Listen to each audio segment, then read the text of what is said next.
Salam ceria semuanya. Kita bertemu kembali di acara Bina Iman Anak Santo Gabriel at Home. Kita bertemu kembali di hari Minggu biasa yang ke-17 tanggal 25 Juli 2021. Sebelum kita mendengarkan firman Tuhan, terlebih dahulu kita berdoa yang dipimpin oleh Adik Nagari. Mari teman-teman kita berdoa dalam nama Bapa dan Putra dan Roh Kudus. Amin. Allah Bapa yang Maha Baik, syukur kami panjatkan kehadirat-Mu. Engkau senantiasa memelihara dan melindungi kami. Bimbinglah kami agar mampu mensyukuri semua pemberian-Mu dan dapat melaksanakan kehendak-Mu. Amin. Kemuliaan kepada Bapa dan Putra dan Roh Kudus, seperti pada permulaan, sekarang, selalu, dan sepanjang segala abad. Amin. Dalam nama Bapa dan Putra.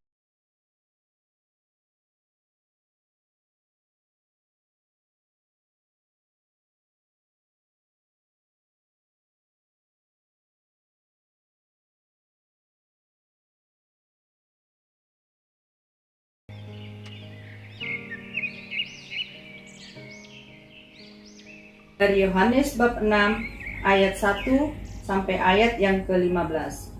Sesudah itu Yesus berangkat ke seberang danau Galilea, yaitu danau Tiberias. Orang banyak berbondong-bondong mengikuti Dia, karena mereka melihat mujizat-mujizat penyembuhan yang diadakannya terhadap orang-orang sakit. Dan Yesus naik ke atas gunung dan duduk di situ dengan murid-muridnya. Dan Paskah hari raya orang Yahudi sudah dekat. Ketika Yesus memandang sekelilingnya dan melihat bahwa orang banyak berbondong-bondong datang kepadanya, berkatalah ia kepada Filipus, "Di manakah kita akan membeli roti supaya mereka ini dapat makan?" Hal itu dikatakannya untuk mencobai Dia, sebab Ia sendiri tahu apa yang hendak dilakukannya. Jawab Filipus kepadanya, "Roti seharga 200 dinar tidak akan cukup untuk mereka ini, sekalipun masing-masing mendapat sepotong kecil saja."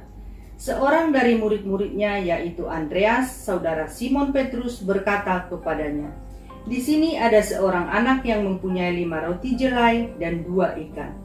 Tetapi apakah artinya itu untuk orang sebanyak ini?" Kata Yesus, "Suruhlah orang-orang itu duduk, adapun di tempat itu banyak rumput." Maka duduklah orang-orang itu, kira-kira 5.000 orang laki-laki banyaknya. Lalu Yesus mengambil roti itu, mengucap syukur dan membagi-bagikannya kepada mereka yang duduk di situ. Demikian juga dibuatnya dengan ikan-ikan itu, sebanyak yang mereka kehendaki. Dan setelah mereka kenyang, Ia berkata kepada murid-muridnya, "Kumpulkanlah potongan-potongan yang lebih, supaya tidak ada yang terbuang." Maka mereka pun mengumpulkannya dan mengisi 12 bakul penuh dengan potongan-potongan dari kelima roti jelai yang lebih setelah orang makan. Ketika orang-orang itu melihat mujizat yang telah diadakannya, mereka berkata, "Dia adalah benar-benar nabi yang akan datang ke dalam dunia." Karena Yesus tahu bahwa mereka hendak datang dan hendak membawa Dia dengan paksa untuk menjadikan Dia raja, Ia menyingkir pula ke gunung seorang diri. Demikianlah firman Tuhan. Terpujilah Kristus.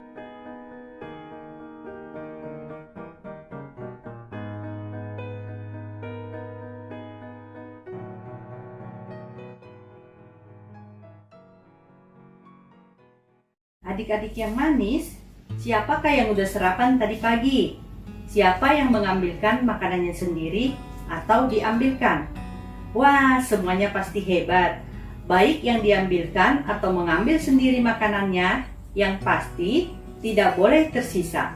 Makanan yang sudah kita ambil harus dihabiskan agar tubuh kita sehat. Tubuh kita harus makan yang teratur, tidak boleh terlalu sedikit dan tidak boleh terlalu banyak. Dan waktu makan kita harus selalu teratur agar tubuh kita fit. Dari kisah cerita 5 roti dan 2 ikan ini adalah cerita yang sangat terkenal. Mungkin adik-adik sudah pernah mendengarkannya lebih dari satu kali. Tetapi ada dua hal yang ibu ingin sampaikan dari kisah 5 roti dan 2 ikan ini.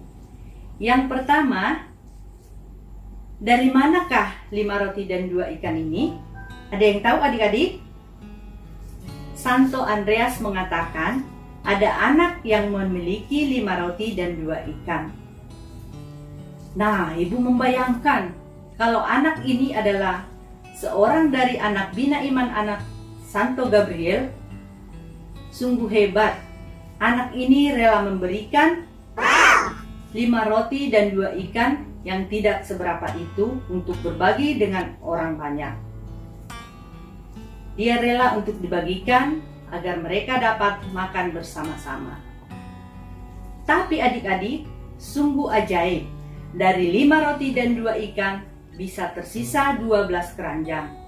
Ajaib ya adik-adik, mujizat Tuhan Yesus.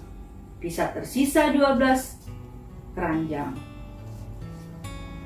Di kisah ini juga Tuhan Yesus mengatakan bahwa sisa dari roti-roti itu harus dikumpulkan dan tidak boleh disia-siakan. Begitu juga dengan adik-adik semua.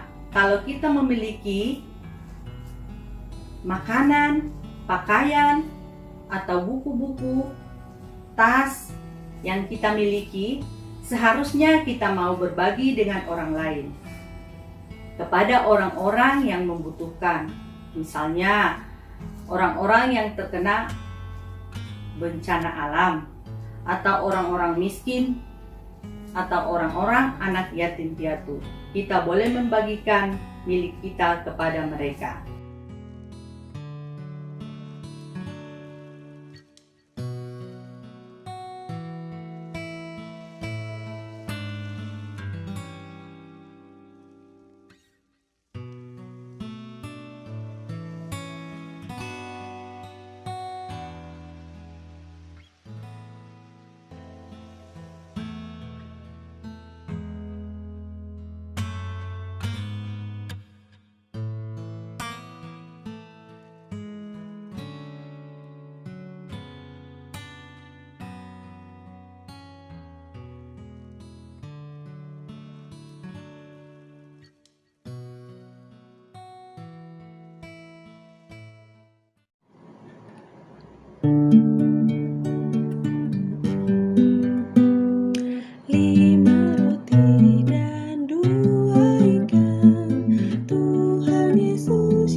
Teman-teman, mari kita berdoa dalam nama Bapa dan Putra dan Roh Kudus. Amin. Tuhan Yesus yang baik, terima kasih atas berkat-Mu yang melimpah di hidup kami. Bimbinglah kami agar dapat bersyukur dan dapat berbagi berkat yang kami miliki ke orang lain. Amin. Bapa kami yang ada di surga, dimuliakanlah nama-Mu, datanglah kerajaan-Mu, jadilah kehendak-Mu di atas bumi seperti dalam surga.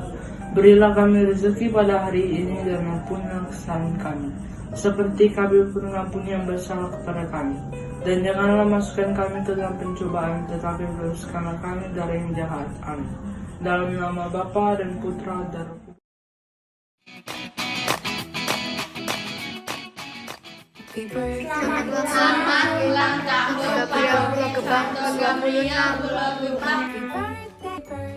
Happy birthday! Selamat ulang tahun Paroki Santo Gabriel yang ke-26. Sukses! Tuhan Yesus memberkati. Amin. Selamat ulang tahun untuk paroki kita Santo Gabriel yang ke-26. Semoga semakin diberkati dan menjadi berkat bagi banyak orang. Sampai bertemu kembali ya adik-adik, minggu depan di Santo Gabriel, Bina Iman Anak at Home. Salam sehat, sampai ketemu. Tuhan Yesus memberkati. Amin.